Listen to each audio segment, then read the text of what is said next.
Meus irmãos, nós vamos retornar à nossa exposição em Tito, né? Nós paramos no início do mês para falar sobre presbíteros e diáconos, as qualificações bíblicas, e hoje retornamos ao livro de Tito. Vamos ler no capítulo 3 da carta de Paulo a Tito. São dois textos que eu tenho lido. Tito, capítulo 3, vamos ler até o verso 7, né? Tito 3, a partir do primeiro verso até o verso 7.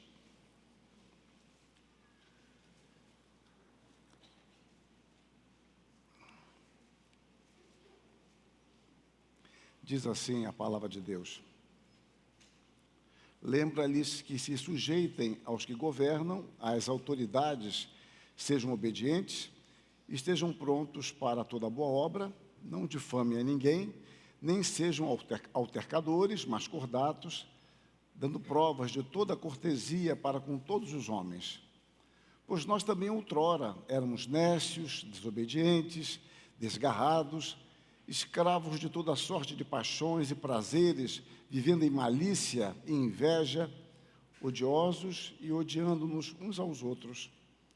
Quando, porém, se manifestou a benignidade de Deus, nosso Salvador, e o seu amor para com todos, não por obras de justiça praticadas por nós, mas segundo sua misericórdia, ele nos salvou, mediante o lavar regenerador e o renovador do Espírito Santo, que ele derramou sobre nós ricamente, por meio de Jesus Cristo, nosso Salvador, a fim de que, justificados por graça, nos tornemos seus herdeiros, segundo a esperança da vida eterna. Amém. E agora, apenas o primeiro verso do capítulo 1, a saudação de Paulo, quando ele diz: Paulo, servo de Deus e apóstolo de Jesus Cristo, para promover a fé que é dos eleitos de Deus e o pleno conhecimento da verdade, segundo a piedade. Amém. Meus irmãos, nós temos falado sobre a bendita salvação e temos relacionado esses dois textos, embora eu quero me deter mais no capítulo 3, mas, por enquanto, eu tenho voltado ao primeiro verso para enfatizar que a nossa salvação, a origem dela, está em Deus e está na eternidade, e isso se chama eleição. Paulo fala que ele foi chamado por Deus para promover a fé que é dos eleitos. E os eleitos são esses aqui do capítulo 3, que ele fala que Deus derramou ricamente por meio de Jesus Cristo o seu Espírito Santo, ele nos regenerou, ele nos lavou, ele nos perdoou. Então, temos aproveitado para falar sobre eleição. E nas últimas ocasiões, nós falamos que a eleição eterna é um ato livre, aliás, é um ato da vontade livre e soberana de Deus, ela é eterna e imutável, e demos bastante ênfase na última ocasião, mostrando que essa eleição é em Cristo, porque ninguém será salvo fora de Cristo, e em Cristo nós temos o eleito de Deus, no qual todos nós somos atraídos por meio da pregação do Evangelho, e a nossa salvação está em Jesus Cristo. Hoje eu quero falar, embora os assuntos são intercambiáveis, que a nossa eleição, ela é graciosa, e ela é incondicional, graciosa e incondicional.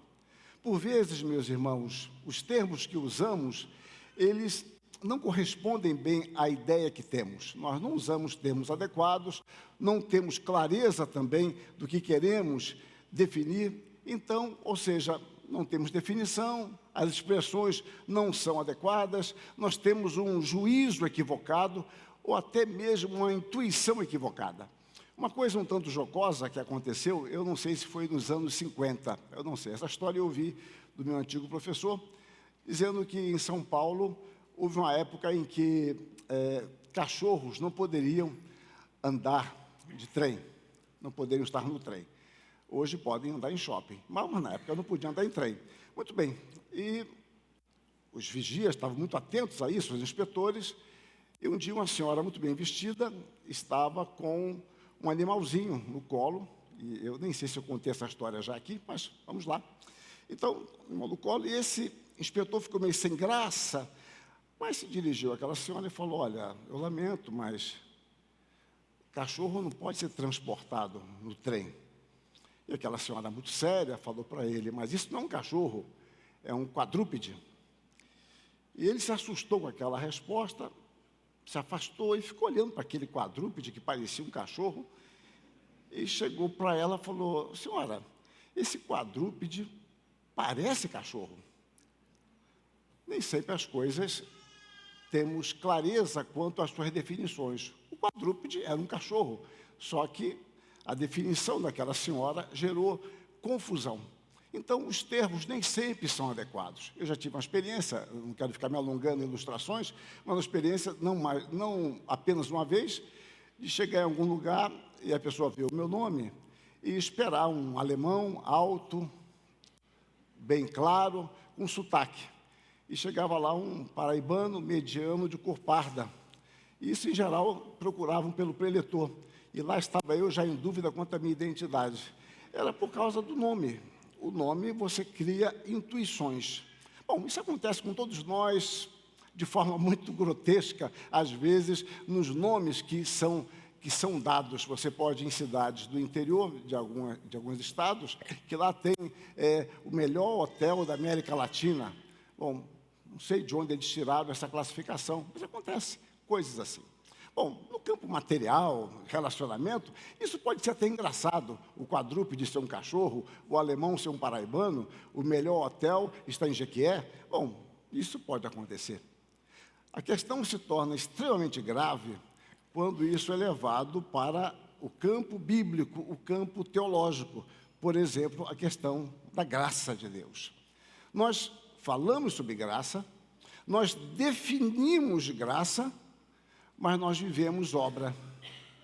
É como se o termo graça, ele não fosse suficientemente definido para nós, embora seja, nós sabemos que a definição genérica é de um favor imerecido que nós recebemos, nós já falamos um pouco sobre isso, inclusive, nesta série, mas lá no fundo, nós pensamos em obras, ainda que a palavra obras não apareça, mas a ideia de obras está. É quando você, às vezes, não quer falar de determinada coisa, fala, olha, aquela doença, aquele personagem, você não quer se referir ao nome, então você não usa o nome obras, mas parece que muitas e muitas vezes o nosso conceito de graça é um conceito que está embutida a ideia de obras. Como assim? Quando nós falamos que Deus, Ele nos ama, que Deus graciosamente nos escolheu, nós tendemos a pensar de forma embutida que Deus nos escolheu porque Ele previu que nós iríamos crer nele. E parece que isso é uma coisa abstrata, mas não é. Esse conceito é oficializado em determinados sistemas teológicos, e mesmo que não seja de nós, nossa igreja, isso pode estar embutido em nós. Então, a ideia de que Deus previu que um dia nós creríamos e assim Ele nos escolheu. Deus seria um grande visionário. E quando alguém é tentado a pensar assim, esta pessoa está totalmente enganada quanto à graça. Porque, na realidade, o mérito sempre está em Deus. É Deus que, com o seu amor eterno, nos reconciliou consigo mesmo. E é inútil para nós, desnecessário, buscar razões para Deus agir como Ele age. Porque Deus, em sua misericórdia, é Ele mesmo que nos atrai para si. É Deus, em sua misericórdia, que no tempo Ele vai concretizando o seu propósito. Isto aconteceu em nossa vida. Isto acontece na vida de dezenas, centenas, milhares, milhões de pessoas ao longo da história e pessoas que estão próximas de nós. E é por isso que vocês oram por determinadas pessoas. Algumas esposas podem estar orando pelo seu marido, o marido pela esposa. O casal pode estar orando pelo seu filho, pela sua nora, pelo seu genro, pelo seu neto. E por que nós oramos? Porque nós cremos que Deus é poderoso para quebrar corações de pedra. E nós não oramos falando, olha, esse meu neto é muito bom, Senhor, vai ser uma grande aquisição para o reino de Deus. Bom, Nós não fazemos desta forma. Embora se fizermos, Deus, em sua misericórdia, vai nos entender, saber que nós nada sabemos, mas cremos em Deus. Mas o fato é que nós cremos no poder de Deus. Agora, nós fomos criados como seres racionais. Nós somos seres lógicos e gostamos de categorizar as coisas. Não há nenhum mal quanto a isso, pelo contrário. Nós dividimos, nós fracionamos a realidade para poder relacionar. A ideia de causa e efeito domina muito a nossa mente e nós fazemos isto com muita naturalidade no nosso cotidiano, em nossa vida. Uns mais, outros menos. O problema está quando nós queremos aplicar essa lógica, que ela é limitada, porque nós somos humanos, mas ela é aplicada a Deus. E aí nós encontramos dois obstáculos óbvios. Primeiro, nós somos humanos, somos limitados. Limitação não é pecado. Limitação é condição de criatura. Mas o outro ingrediente é o pecado.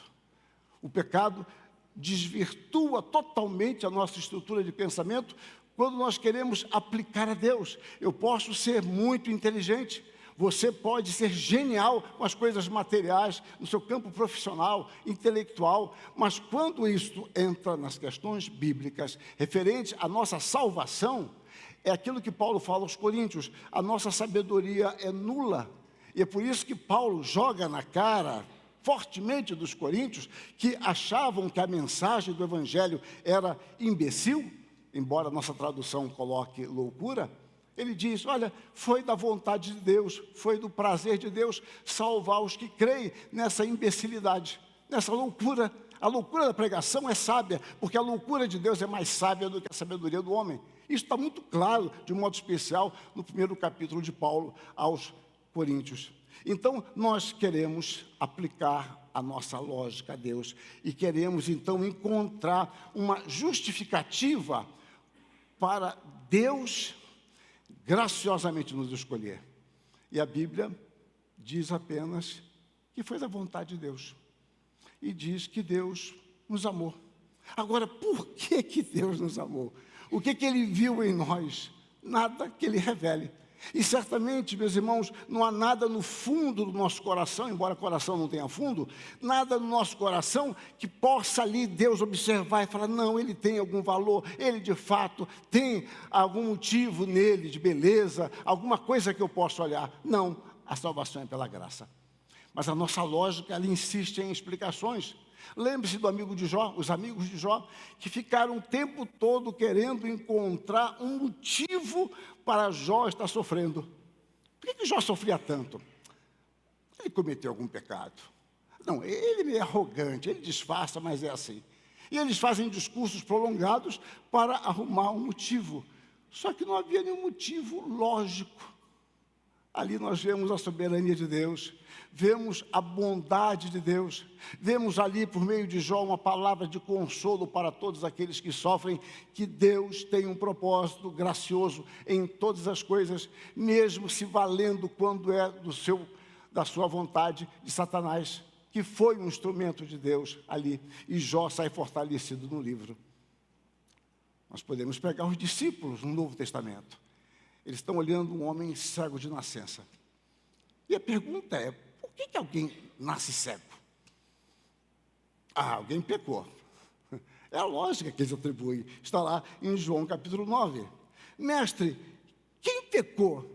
Este ou seus pais, para que nascesse cego?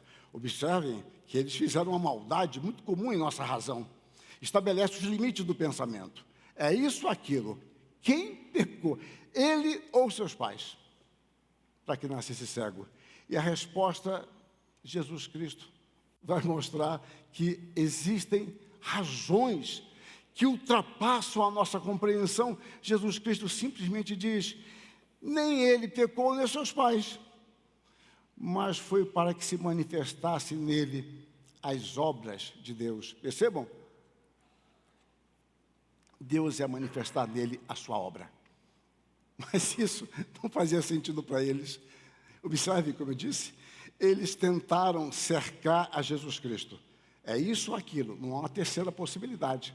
Quando alguém pergunta e fala, você vai ou fica?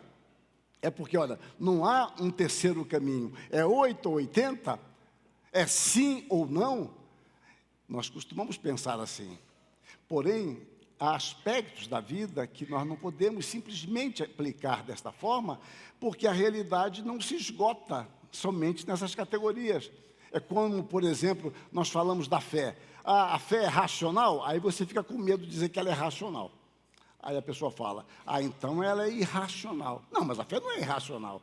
Mas alguém colocou você num tabuleiro da realidade, como se tudo estivesse limitado. E a palavra de Deus vai nos mostrar que ela é supra-racional. Há uma terceira via, ela vai além da razão, ela tem elementos de racionalidade, mas ela ultrapassa. Então, meus irmãos, nós podemos, quem sabe, achar esses exemplos de Jó e dos discípulos infantis, mas na realidade é o que nós fazemos. E não há nenhum mal necessariamente em usar da inteligência que Deus nos deu, da capacidade de pensar e de raciocinar. A palavra de Deus dá ênfase a isso. Romanos, nós encontramos Paulo falando sobre o culto racional, embora alguns queiram colocar culto espiritual, mas lá é um culto lógico. O culto envolve a nossa inteligência também, não somente. Agora, nós queremos dominar a mente de Deus com a nossa lógica? Não dá. Não dá, não é porque Deus seja ilógico, é porque os pensamentos de Deus não são os nossos pensamentos. Ele tem razões que ele não revela, e são razões eternas que eu creio que mesmo se ele revelasse, nós não conseguiríamos alcançar o sentido. Então, tentar ultrapassar os limites do que a palavra de Deus nos ensina é uma atitude extremamente perigosa, uma atitude estéril, que nós não chegaremos a lugar nenhum, pelo contrário, nós iremos cometer induções lógicas, e chega um ponto que você já nem mais sabe qual é o seu fundamento, você está de um ponto para outro, e cada ponto serve de pressuposto para outro, e você vai se perdendo na linha do horizonte, e sempre se afastando das razões da palavra. E a palavra de Deus nos diz que Deus é sábio, é soberano, Ele é livre, nós já tratamos um pouco disso, e o salmista nos diz, no céu está o nosso Deus, e tudo faz como lhe agrada. Aí você pode pensar, mas agrada a Deus? Sim, o agrado de Deus é santo, é perfeito, o agrado de Deus é majestoso, não é como o nosso. No Salmo 135, o salmista diz, louvai ao Senhor, porque o Senhor é bom. Cantai louvores ao seu nome, porque é agradável, pois o Senhor escolheu para si a Jacó e a Israel para a sua possessão. Com efeito, eu sei que o Senhor é grande e que o nosso Deus está acima de todos os deuses. Tudo quanto aprouve ao Senhor, Ele o fez, nos céus, na terra, no mar e em todos os abismos. Eu não entendo isso, mas creio perfeitamente nas Escrituras. E por meio de Isaías, Deus afirma, o meu conselho permanecerá de pé, farei toda a minha vontade. Não tentemos então, meus irmãos, buscar coisas externas em nós. E será que é tão difícil entender isto? Que Deus nos amava sem nós podermos encontrar nada em nós. Isso nos ofende, isso nos diminui. Ou isso exalta a glória de Deus, a majestade de Deus, a santidade de Deus, que escolhe pessoas como nós, com os nossos pecados horrendos, terríveis, e Deus sabe de fato como somos, mas Ele por graça nos escolheu. Mas nós temos sempre que voltar a Jesus Cristo. Ele nos escolheu por graça, porque Jesus Cristo cumpriu perfeitamente a sua vontade. Jesus Cristo cumpriu a lei em sua integridade. E este é um dos pontos fundamentais que nos distinguem da seita católico-romana. Por quê? Porque nós cremos que a justificação é pela graça mediante a fé. Nós nada podemos fazer. As nossas tentativas são fracassadas.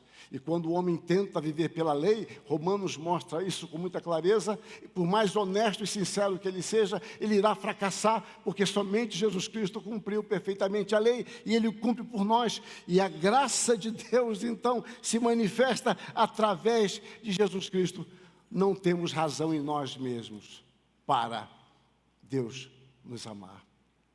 E alguém pode dizer, mas ele previu que ele seria um bom sujeito.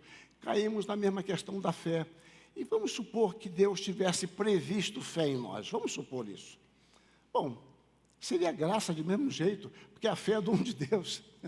Então Deus previu o dom da graça, da fé, que Ele vai nos conceder. Mas que tolice seria essa, bíblico-teológica? Não há esse sentido na Bíblia. A eleição, ela depende sempre do que Paulo fala, do beneplácito de Deus. Ela não está condicionada a nossas boas obras. E a palavra de Deus é muito clara quanto a isso. E eu revejo alguns textos, que são textos recorrentes. Lá em Atos 13, há uma narrativa sobre aqueles que se converteram.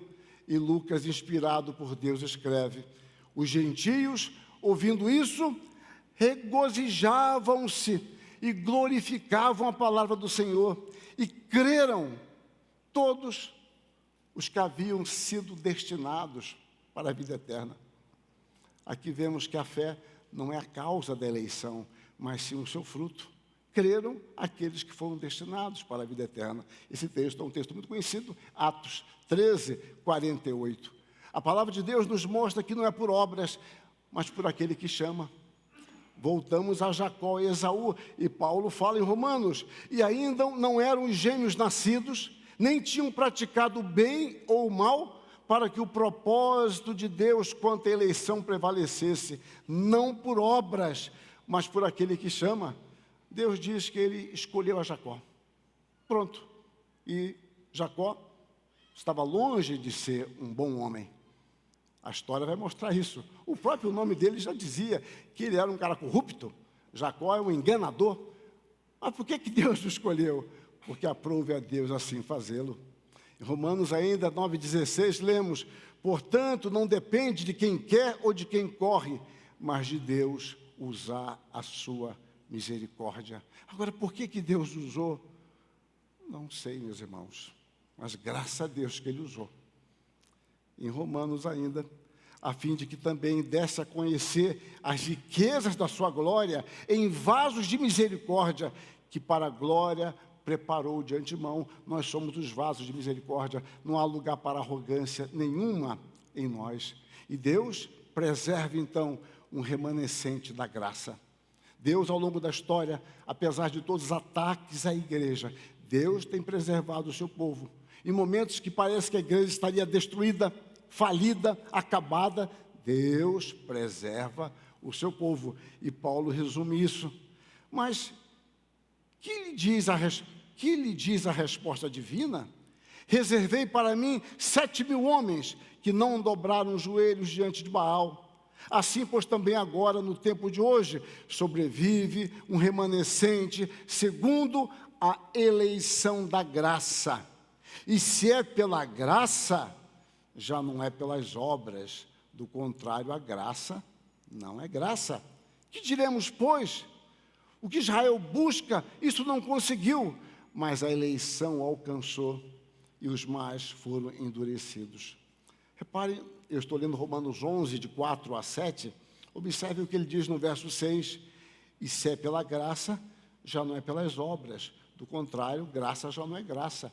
Então é aquilo que eu falei no início, se você pensar em obras junto com graça, graça não é graça. Se você pensar biblicamente em obras, que eu vou tratar bem na frente sobre esse assunto, como resultante da graça, sim, isso é bíblico. A graça de Deus, ela nunca é estéril. A nossa fé se evidencia em obediência, mas nós não estamos tratando dos efeitos, estamos tratando da causa. A palavra de Deus vai nos mostrar que a redenção nossa é para o louvor de Deus e para a glória de Deus, no qual temos a redenção pelo seu sangue, a remissão dos pecados, segundo a riqueza da sua graça, outra vez, a fim de sermos para louvor da sua glória, nós, os que de antemão esperamos em Cristo. Todas as coisas convergem para o propósito de Deus. Eu não entendo cada passo da história, e ninguém entende, mas Deus tem o controle, e Deus vai guiando a história, Deus vai guiando o seu povo, Deus vai constituindo a sua igreja, e por isso os irmãos devem continuar orando, porque as nossas orações fazem parte do propósito de Deus. As nossas orações estão envolvidas nisso. A providência de Deus envolve nossas orações, ainda que nós não saibamos como isso acontece. Mas Deus que nos leva a orar, o Espírito que nos ensina a falar com Deus, é esse mesmo Deus que governa a história e governa a nossa vida. E as nossas orações estão ali embutidas. E a fé e as obras, então, elas são resultados da eleição eterna desse Deus que já nos amava. Eu estava lembrando ali, enquanto estava sentado, e minha Bíblia tem um hinário, e eu estava lembrando de um hino, e eu não vou ler ele todo, mas muitos devem conhecer. Se vocês quiserem, eu faço um solo, não, isso é brincadeira, solo aqui. Eu senão vou ficar sozinho aqui. Bom, o hino 105 do hinário de minha igreja, eu vou ler só a primeira estrofe e o coro, que diz: não sei por que de Deus o amor a mim se revelou. Porque Jesus, meu Salvador, na cruz me resgatou. Aí vem um coro que sempre é a parte mais conhecida. Mas eu sei em quem tenho crido, estou bem certo que é poderoso, guardará, pois, o meu tesouro até ao dia final. É interessante que as 4 estrofes do hino vêm: não sei, não sei, não sei, não sei como o Espírito agiu, não sei o que de mal ou bem está destinado a mim, não sei se ainda longe o dia está, mas eu sei em quem tenho crido.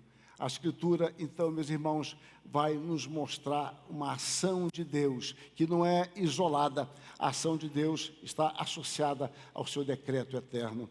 Quando Pedro, ele diante do concílio de Jerusalém, vai explicar por que ele pregou aos gentios, era uma coisa ainda nebulosa para os judeus, como ele poderia pregar aos gentios. Ele já havia explicado isso em Atos 11, mas agora em Atos 15, no concílio de Jerusalém, ele diz: mas cremos que fomos salvos pela graça do Senhor Jesus, como também aqueles o foram, ou seja, nós judeus, eles gentios, foram salvos pela graça. A igreja de Corinto, muito arrogante, Paulo pergunta: pois quem é que te faz sobressair? E que tens tu que não tenhas recebido? E se recebeste, por que te vanglorias, como se não tiveras recebido? Aos Efésios, o texto básico: porque pela graça sois salvos, mediante a fé. Isso não vem de vós, é dom de Deus, não de obras, para que ninguém se glorie, pois somos feitura dele. A palavra feitura, na tradução literal, podia ser traduzida por poema, né? A obra de Aristóteles, Arte Poética, tem esse nome, da palavra grega, poesis. Então diz assim, o que ele está dizendo: pois somos o poema de Deus. Paulo diz que nós, igreja, somos um poema de Deus. Pensem nessa igreja que está caminhando, dificuldades, problemas, mas Deus está constituindo o seu povo. Somos feitura, ou poemas dele, criados em Cristo Jesus para as boas obras. Não por causa, mas para, que eu vou analisar no futuro, como eu disse, as quais Deus de antemão preparou para que andássemos nela. Tanto a fé como as boas obras são a resposta a um dom de Deus. E mais, meus irmãos, se as pessoas já iriam crer no Evangelho, para que escolher? Elas já vão crer mesmo no Evangelho. Se Deus nos escolheu, por outro lado, para sermos santos, Deus nos escolheu antes da fundação do mundo, diz o apóstolo, para sermos santos, é porque nós não éramos e nós nunca seríamos. Então Deus, de fato, quando Ele nos chama, Ele vai desenvolvendo, aplicando o seu propósito. Deus vai realizando a sua obra. E o amor gracioso de Deus, então, não nasce de estímulos externos, de momentos, de circunstâncias. Deus não é escravo do seu amor. O amor de Deus é santo e é justo. Isso escapa para nós, mas assim o é. A cruz, como nós falamos outro dia, revela a majestade de Deus e revela também a justiça de Deus. Nós vemos a ira de Deus caindo sobre Jesus Cristo, porque Deus leva a sério o pecado. e nós vemos o amor de Deus também na cruz. É um Deus majestoso que a gente não consegue dominar. E se conseguíssemos, Ele não seria Deus. É esse Deus perfeito que nos escolhe para sermos santos e irrepreensíveis. Deus nos ama porque escolheu nos amar. Isso nos basta. Você pode, em alguns momentos, se sentir desamado, traído, sozinho, abandonado. É possível vivermos circunstancialmente assim, ou nos sentirmos, ainda que a realidade não seja essa. Mas a realidade para o povo de Deus nunca é esta, porque Deus, com amor eterno, nos amou. E com benignidade Ele nos atraiu, e Ele continua atraindo o seu povo. Ele continua chamando o seu povo por meio do Evangelho. Então, não há merecimento algum em nós. A eleição eterna é o suprassumo da bem-aventurança eterna de Deus, e ela nos é concedida pela graça. A bem-aventurança não está nos méritos humanos, mas no fato de Deus escolher a nós e nos aproximar de si. E é um texto que passa às vezes desapercebido. Eu quero concluir com ele, com Salmo 65, 4, que diz assim: bem-aventurado a quem escolhes e aproximas de ti para que assista nos teus átrios. Nós seremos satisfeitos com a bondade da tua casa, o teu santo templo. Deus nos chamou e Deus nos aproxima dele para que sejamos seus filhos, sejamos o povo santo de Deus, o povo eleito de Deus. E é este povo para o qual Paulo foi destinado a trabalhar, para promover a fé que é dos eleitos. A fé que é dos eleitos. Os eleitos é que têm fé. A fé dos eleitos de Deus e o pleno conhecimento da verdade. Meus irmãos, nos alegremos em saber da graça de Deus. Não menosprezemos esta graça de Deus, mas respondamos a esta graça com fé. E a fé se expressa em obediência. Sejamos obedientes a Deus, porque Ele nos amou em Cristo. E este amor envolve essencialmente, o sangue de Cristo. Aquele que pagou um precioso preço, um grandioso preço, porque o seu sangue foi precioso aos olhos de Deus. Que Deus nos abençoe. Amém.